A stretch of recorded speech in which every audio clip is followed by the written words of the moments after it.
সহিংসতার সুষ্ঠু তদন্তে জাতিসংঘ সহ আন্তর্জাতিক সংস্থার সহযোগিতা চেয়েছে প্রধানমন্ত্রী। সিলেটে শিক্ষার্থীদের পদযাত্রায় পুলিশের বাধা, সাউন্ড গ্রেনেড ও কাঁদানো গ্যাসের শেল ছুড়ে ছাত্রভঙ্গ। নরসিংদী কারাগারে হামলা, কারারক্ষী সহ ৭৭ জন বরখাস্ত। জানাবো জামায়াত নিয়ে বিএনপিতে দ্বিধা বিভক্তি। এবং সর্বশেষ জানাবো খুলনায় দফায় দফায় সংঘর্ষ, ৩৫ শিক্ষার্থীকে আটকের অভিযোগ। এতক্ষণ শুনছিলেন সংবাদ শিরোনাম, এবারে বিস্তারিত।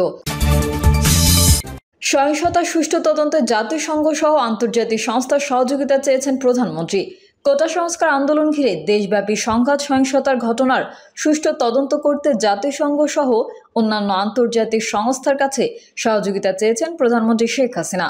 প্রধানমন্ত্রী বলেন, আমরা জাতিসংঘের কাছেও আবেদন করেছি। আন্তর্জাতিকভাবেও বিভিন্ন সংস্থা রয়েছে দেশে বিদেশে, তাদের কাছেও আমরা সহযোগিতা চাই যে এই ঘটনার যথাযথ সুষ্ঠু তদন্ত হোক এবং যারা এতে দোষী তাদের সাজার ব্যবস্থা হোক, কারণ আমি জানি এতে আমার কোনো ঘাটতি ছিল না। কোটা সংস্কার আন্দোলনকে কেন্দ্র করে প্রাণহানির ঘটনায় দুঃখ প্রকাশ করে প্রধানমন্ত্রী বলেন, এ ঘটনার তদন্তে আমরা ইতোমধ্যেই বিচার বিভাগীয় তদন্ত কমিটি গঠন করে দিয়েছি, কারণ দাবির অপেক্ষা আমি রাখিনি। তার আগেই বিচার বিভাগীয় তদন্ত কমিটি করে দিয়েছি। আগে একজন বিচারপতি দিয়ে তদন্ত কমিটি করে দিয়েছিলাম। এখন আরও 2 জন লোকবল বৃদ্ধি করে তাদের তদন্তের পরিধি আরও বাড়ানোর জন্য নির্দেশ দেওয়ার কথা উল্লেখ করেন তিনি। শেখ হাসিনা বলেন, যারা আলোচনায় বসেছিল তাদের সঙ্গে বারবার আলোচনা করেছি এবং তাদের দাবি মেনে নিয়েছি। দাবি মানব কি সেটা আমিই বাতিল করে দিয়েছি।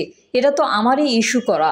আপিল করা হয় আপিল বিভাগে এবং সেখানে হাইকোর্টের রায় স্থগিত করে দিয়ে আপিল বিভাগ পূর্ণাঙ্গ শুনানির তারিখ নির্দিষ্ট করে দেয়। কাজেই কোটা না থাকায় আমার জারি করা প্রজ্ঞাপনটাই আবার কার্যকর হয়।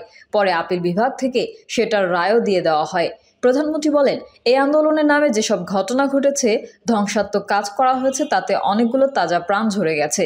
তিনি বলেন, জানি না অপরাধটা কী ছিল আমার, যে ইস্যুটা নেই সেটা নিয়ে আন্দোলনের নামে যেই ধ্বংসাত্মক কার্যকলাপ করে দেশের অর্জনকে নষ্ট করা, আন্তর্জাতিকভাবে বাংলাদেশের ভাবমূর্তি নষ্ট করাকে কে কি অর্জন করলো সেটাই আমার প্রশ্ন।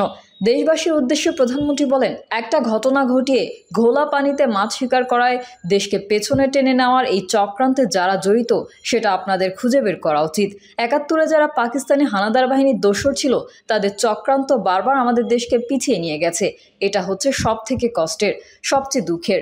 জাতির পিতার কন্যা বাষ্পরুদ্ধ কণ্ঠে বলেন, আমি যেহেতু স্বজন হারিয়েছি, স্বজন হারাবার বেদনা আমি বুঝি, তাই যারা আপনজন হারিয়েছেন তাদের প্রতি আমরা সহমর্মিতা জানাচ্ছি। প্রধানমন্ত্রী বলেন, তারা গুরুত্বপূর্ণ স্থাপনা ধ্বংস করেছে। স্থাপনা যে ধ্বংস করেছে সেগুলো তো পুনর্গঠন করা যাবে, কিন্তু যেই প্রাণগুলো ঝরে গেল সেগুলো তো আমরা আর ফিরে পাবো না। সিলেটে শিক্ষার্থীদের পদযাত্রায় পুলিশের বাধা, সাউন্ড গ্রেনেড ও কাঁদানো গ্যাসের শেল ছুড়ে ছত্রভঙ্গ। সিলেটে বৈষম্য বিরোধী ছাত্র আন্দোলনের মার্চ ফর জাস্টিস কর্মসূচিতে বাধা দিয়েছে পুলিশ। শিক্ষার্থীরা বাধা ডিঙিয়ে যাওয়ার সময় পুলিশ সাউন্ড গ্রেনেড ও কাঁদানো গ্যাসের শেল ছুড়ে ছত্রভঙ্গ করে দিয়েছে। আজ বুধবার দুপুরে সিলেট নগরের সুবিধাবাজার এলাকায় এই ঘটনা ঘটে, তবে এতে তাৎক্ষণিকভাবে হতাহতের খবর পাওয়া যায়নি। আজ বুধবার দুপুরে সিলেট নগরের সুবিধাবাজার এলাকায় এই ঘটনা ঘটে, তবে এতে তাৎক্ষণিকভাবে হতাহতের খবর পাওয়া যায়নি। প্রত্যক্ষদর্শী ও আন্দোলনকারী শিক্ষার্থীরা জানান, সারা দেশে ছাত্র হত্যা, গণগ্রেফতার, হামলা, মামলা, গুম খুনের প্রতিবাদে ও জাতিসংঘ তদন্তের মাধ্যমে বিচারের দাবিতে শিক্ষার্থীদের আজ দুপুরে পূর্ব ঘোষিত মার্চ ফর জাস্টিস কর্মসূচি ছিল।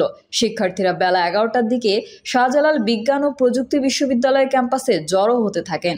পরে তারা বিশ্ববিদ্যালয়ের প্রধান ফটকে অবস্থান নেন। এ সময় বিশ্ববিদ্যালয় এলাকায় পুলিশ অবস্থান নিয়ে শিক্ষার্থীদের সরে যেতে বলে। তবে শিক্ষার্থীরা বিশ্ববিদ্যালয়ের প্রধান ফটক থেকে দুপুর 12টার দিকে সিলেট শহরের দিকে পদযাত্রা নিয়ে যেতে থাকেন। দুপুর 12:30টার দিকে শিক্ষার্থীরা নগরের সুবিধাবাজার মোড়ে পৌঁছালে সেখানে অবস্থান করা পুলিশ সদস্যরা তাদের পথ রোধ করেন। শিক্ষার্থীরা সুবিধাবাজার মোড় সড়কে কিছু সময় অবস্থান করেন। এক পর্যায়ে পুলিশ সদস্যদের সঙ্গে বাকবিতণ্ডা ও ধাক্কাধাক্কির ঘটনা ঘটে। শিক্ষার্থীরা পুলিশের ব্যারিকেড ভেঙে সামনে যেতে থাকেন। পুলিশ সদস্যরা সড়কের পাশে অবস্থান করে হঠাৎ সাউন্ড গ্রেনেড ও কাঁদানো গ্যাসের শেল ছোড়ে। শিক্ষার্থীরাও ইটপাটকেল ছোড়েন। এক পর্যায়ে শিক্ষার্থীরা ছত্রভঙ্গ হয়ে যান। নরসিংদী কারাগারে হামলা, কারারক্ষী সহ ৭৭ জন বরখাস্ত। নরসিংদী জেলা কারাগারে হামলা, ভাঙচুর ও অগ্নিসংযোগের সময় দায়িত্বে নিয়োজিত ৬৬ জন কারারক্ষী ও অন্যান্য পদের ১০ জন সহ মোট ৭৭ জনকে বরখাস্ত করা হয়েছে। এর আগে দায়িত্ব অবহেলার দায়ে জেল সুপার আবুল কালাম আজাদ এবং জেলার কামরুল ইসলামকেও বরখাস্ত করা হয়। পাশাপাশি সকলের বিরুদ্ধে বিভাগীয় মামলাও দায়ের করা হয়েছে। এর আগে গত ১৯ জুলাই কোটা আন্দোলনে ভর করে নরসিংদী জেলা কারাগারে হামলা, ভাঙচুর ও অগ্নিকাণ্ড ঘটিয়ে ৯ জন জঙ্গিসহ ৮২৬ আসামিকে ছিনিয়ে নেয় দুর্বৃত্তরা। পাশাপাশি ৮৫টি আগ্নেয়াস্ত্র, গুলি, খাদ্যদ্রব্যের পাশাপাশি লুট করা হয় জেলখানার সব ধরনের আসবাবপত্র সহ যাবতীয় মালামাল। ঘটনার পর তদন্ত করেন স্বরাষ্ট্র মন্ত্রণালয়, কারা কর্তৃপক্ষ এবং নরসিংদী জেলা প্রশাসন পৃথক ৩টি তদন্ত কমিটি গঠন করে। এরই পরিপ্রেক্ষিতে গত ২৯ জুলাই কারা কর্তৃপক্ষ তৎকালীন দায়িত্বরতদের বরখাস্তের পাশাপাশি মামলার সিদ্ধান্ত নেন। জামায়াত নিয়ে বিএনপিতে দ্বিধা বিভক্তি। আনুষ্ঠানিকভাবে জামায়াত শিবিরের রাজনীতি নিষিদ্ধ করার সিদ্ধান্ত নিয়েছে সরকার। আর এই সিদ্ধান্তের ফলে রাজনীতিতে কী প্রভাব পড়বে তা নিয়ে যখন কল্পনা জল্পনা চলছে, ঠিক সেই সময় জামায়াত ইস্যুতে বিএনপি প্রকাশ্য বিভক্তি দেখা দিয়েছে। জামায়াতের রাজনীতি নিষিদ্ধ করার সিদ্ধান্ত নেওয়া হয় গত সোমবার সন্ধ্যায় গণভবনে অনুষ্ঠিত ১৪ দলের বৈঠকে। আর এই বৈঠকের সিদ্ধান্ত বাস্তবায়ন করছে আইন মন্ত্রণালয়। জামায়াত শিবিরের রাজনীতি নিষিদ্ধ করার ব্যাপারে বিএনপির মধ্যে দুই ধরনের মতবাদ পাওয়া গেছে। গতকালই বিএনপির মহাসচিব মির্জা ফখরুল ইসলাম আলমগীর বলেছেন যে জামায়াত শিবিরের রাজনীতি নিষিদ্ধ হলো কিনা তাতে তার কিছু যায় আসে না। তিনি উল্টো প্রস্তাব করেন, এতদিন কেন জামায়াত শিবিরের রাজনীতি নিষিদ্ধ করা হলো না।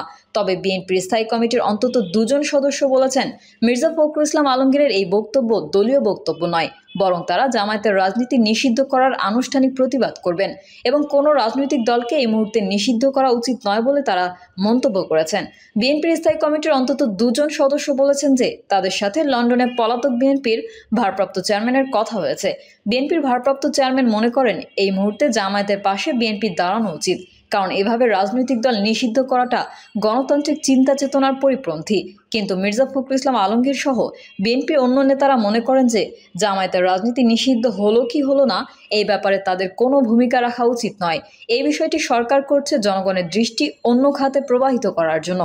তারা মনে করেন যে জামায়াতের রাজনীতি নিষিদ্ধ করলেও জামায়াতের সঙ্গে যৌথ আন্দোলন এবং সম্পর্ক করার সুযোগ রয়েছে, কাজেই প্রকাশ্যে এ নিয়ে কোনো কথা না বলাই ভালো। তারা মনে করেন যে প্রকাশ্যে জামায়াতের পক্ষে অবস্থান নিলে আন্তর্জাতিক মহলে একটি নেতিবাচক ধারণা সৃষ্টি হবে, এতে বিএনপির ইমেজ নষ্ট হবে। কিন্তু বিএনপি জামায়াতপন্থীরা মনে করছেন যে জামায়াতের রাজনীতি নিষিদ্ধের সিদ্ধান্তটি সরকার রাজনৈতিক স্টান্টবাজি। সরকার এমন সময় সিদ্ধান্ত নিয়েছে যখন শিক্ষাঙ্গনে ছাত্র আন্দোলনের মুখে সরকার কোণঠাসা। এই মুহূর্তে সরকার আন্তর্জাতিক মহলের দৃষ্টি আকর্ষণ করতে চাইছে। এই দৃষ্টি আকর্ষণের জন্যই তারা বিভিন্ন ধরনের অপচেষ্টায় লিপ্ত। তার মধ্যে একটি হলো জামায়াতের রাজনীতি নিষিদ্ধ করা, এবং এমন এক সময় এই ঘোষণা এসেছে যখন বিএনপি জামায়াত সহ সকল রাজনৈতিক দলকে নিয়ে ঐক্যবদ্ধভাবে এক দফা দাবিতে আন্দোলনের ঘোষণা দিয়েছে। বিএনপির এই অংশের নেতারা মনে করেন এ ঘটনা থেকে প্রমাণ হয় সরকার রাজনৈতিক দলের ওপর নিপীড়নমূলক ব্যবস্থা গ্রহণ করতে চায়। এর প্রতিবাদ সকল রাজনৈতিক দলের করা উচিত।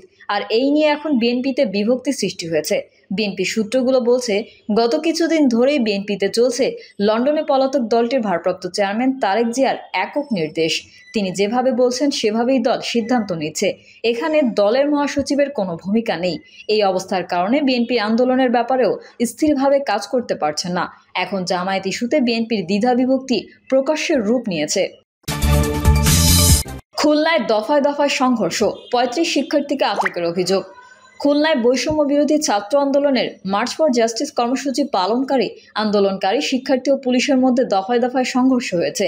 এতে কমপক্ষে ১৫ থেকে ২০ জন শিক্ষার্থী আহত হয়েছেন। নারী শিক্ষার্থী সহ অন্তত ৩৫ জনকে পুলিশ আটক করেছে বলে দাবি করেছেন আন্দোলনরত শিক্ষার্থীরা। বুধবার দুপুর ২টার দিকে মহানগরের ৭ রাস্তা মোড়ে বিএমএ কার্যালয়ের সামনে থেকে শিক্ষার্থী ও পুলিশের মধ্যে সংঘর্ষের সূচনা হয়। এরপর রয়্যালের মোড়, মডার্ন ফার্নিচার মোড়, পিটিআই মোড় থেকে টুটপাড়া কবরস্থান মোড় পর্যন্ত সংঘর্ষ ছড়িয়ে পড়ে। শিক্ষার্থীরা পিটিআই মোড়ে আগুন জ্বালিয়ে রাস্তা অবরোধ করেন। এক পর্যায়ে পুরো এলাকা রণক্ষেত্রে পরিণত হয়। পুলিশ পরিস্থিতি নিয়ন্ত্রণে আনতে শিক্ষার্থীদের ওপর লাঠিচার্জ ও টিয়ারশেল নিক্ষেপ করে। শিক্ষার্থীরা পুলিশের ওপর ইটপাটকেল নিক্ষেপ করেন। এ সময় পুলিশ সদস্য সহ বেশ কয়েকজন শিক্ষার্থী আহত হন। কালবেলার খুলনা প্রতিনিধি বশির হোসেনও আহত হয়েছেন। খুলনায় দফায় দফায় সংঘর্ষ, ৩৫ শিক্ষার্থীকে আটকের অভিযোগের আগে দুপুর ১২টায় মহানগরের রয়্যাল মোড়ে বৈষম্য বিরোধী ছাত্র আন্দোলনের ডাকা মার্চ ফর জাস্টিস কর্মসূচি সফল করতে জড়ো হন শিক্ষার্থীরা। এ সময় পুলিশের বাধার মুখে পড়েন তারা। মিছিলের আগে ১৭ ছাত্রছাত্রীকে আটক করা হয়েছে বলে অভিযোগ করেন আন্দোলনকারীরা। পুলিশ মিছিলরত ছাত্রছাত্রীদের ছত্রভঙ্গ করে দিলে মহানগরের আহসানুল্লাহ কলেজের ভেতরে ছাত্রছাত্রীরা ঢুকে গেট বন্ধ করে দেন।